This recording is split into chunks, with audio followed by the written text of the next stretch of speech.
NCERT Hindi पाठ्य पुस्तक रिमझिम कक्षा 4 पाठ 13 हुदहुद।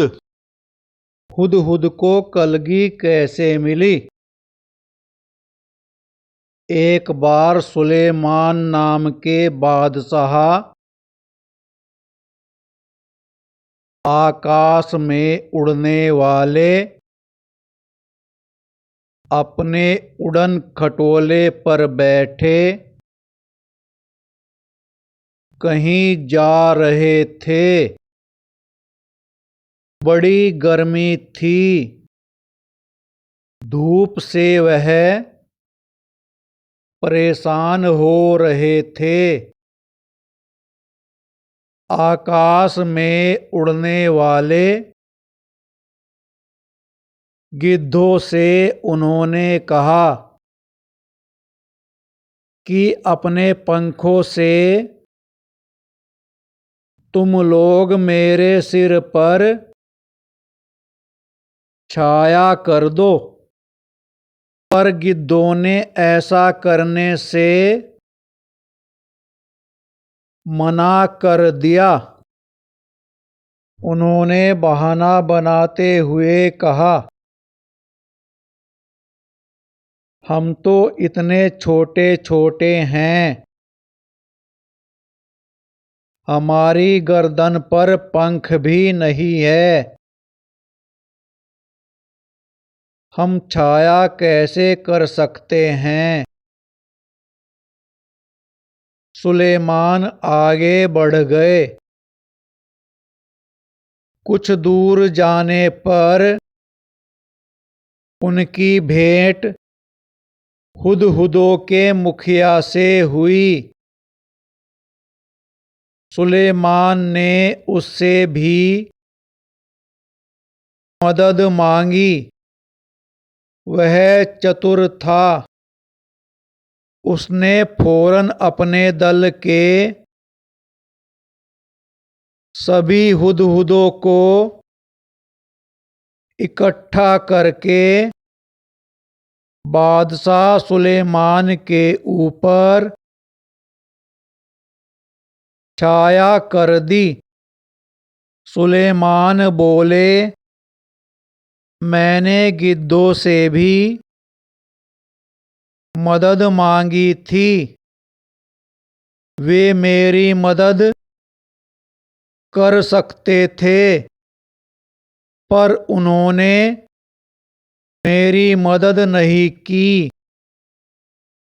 तुम गिद्धों से छोटे तो हो,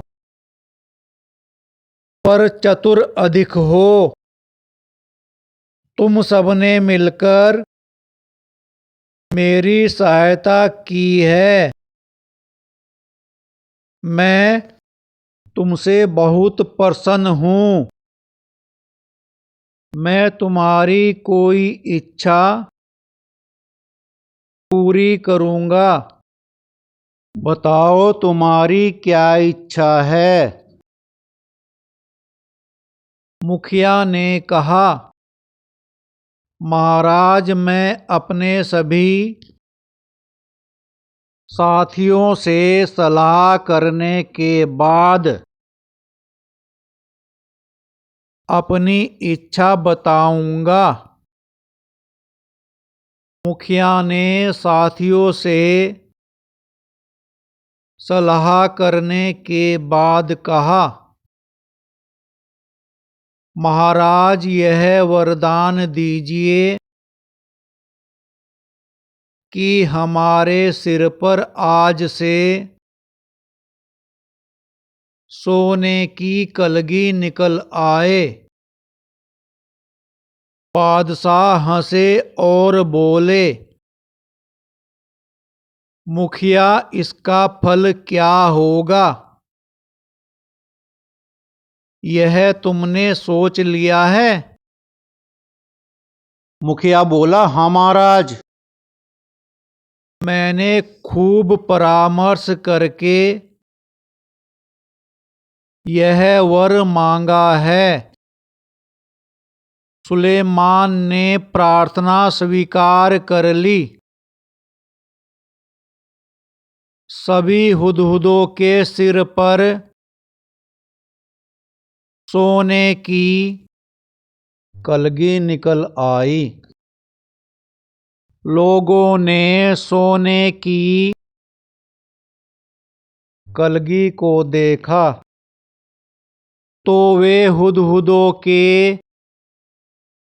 पीछे पड़ गए। तीर से उन्हें मार मार कर सोना इकट्ठा करने लगे। हुदहुदों का वंश समाप्त होने पर आ गया। तब मुखिया घबराकर बादशाह सुलेमान के पास पहुंचा और बोला, इस सोने की कलगी के कारण तो हमारा वंश ही समाप्त हो जाएगा।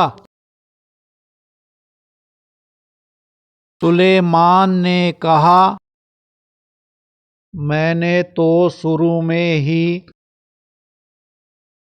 तुम्हें चेतावनी दी थी। खैर जाओ, आज से तुम्हारे सिर का ताज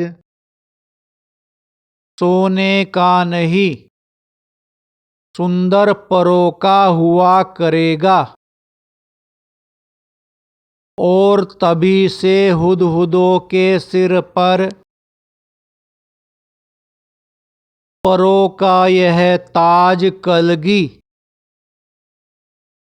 शोभा पा रहा है।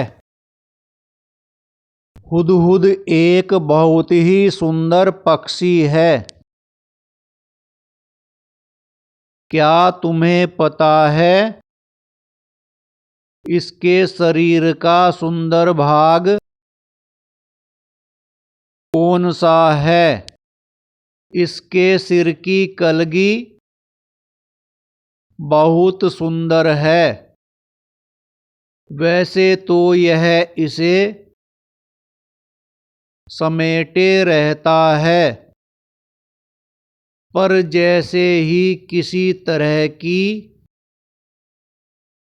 आवाज होती है, यह चौकन्ना होकर परों को फैला लेता है। तब यह कलगी देखने में हूबहू किसी सुंदर पंखी जैसी लगने लगती है। इसी कलगी के बारे में तुमने अभी एक सुंदर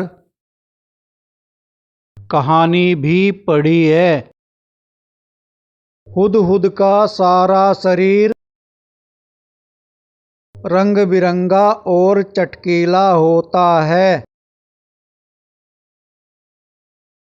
एक पक्षी और इतने सारे रंग। पंख काले काले होते हैं, जिन पर मोटी सफेद धारियां बनी होती हैं। गर्दन का अगला हिस्सा बादामी रंग का होता है। चोटी भी बादामी रंग की होती है, मगर उसके सिरे काले और सफेद होते हैं। दुम का भीतरी हिस्सा सफेद और बाहरी हिस्सा काले रंग का होता है।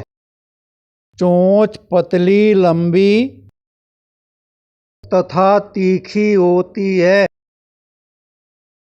इस चोंच से यह आसानी से जमीन के भीतर छिपे हुए कीड़े मकोड़ों को ढूंढ निकालता है। इसकी चोंच नाखून काटने वाली